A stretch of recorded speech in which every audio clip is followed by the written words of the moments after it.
Good morning সবাইকে। আজকে জামাই ষষ্ঠীর সকালবেলা, তো যা যা নিয়ম সেগুলো নিয়ে যাবে গঙ্গায় মা স্নান করতে। আছে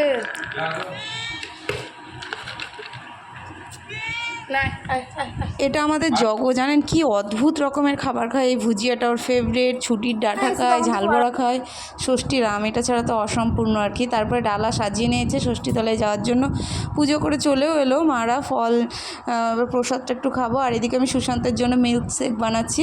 দুধ দিয়ে তো খাবে না, তাই আমন্ড, তারপরে কাজু বাদাম এসব দিয়ে। তারপরে একটু মা বললো চিড়ে, ড্রাই ফ্রুটস যে অনেকগুলো একটু রোদে দিতে একটু কেমন কেমন হয়ে যায় অনেক দিন থাকলে, তো তাই জন্য। এদিকে সুশান্ত চলে এসেছে, ফ্রিজে এটা রেখেছিলাম, মিল্কশেকটা এখন দিয়ে দিলাম। আর বিকেলে চলে এসেছি আমাদের সদরঘাটে। ইচ্ছে ছিল সব বান্ধবী তাদের হাজব্যান্ড একসাথে আসবো, কিন্তু যাই হোক যে যার ব্যস্ততার কারণে আর দেখা হলো না।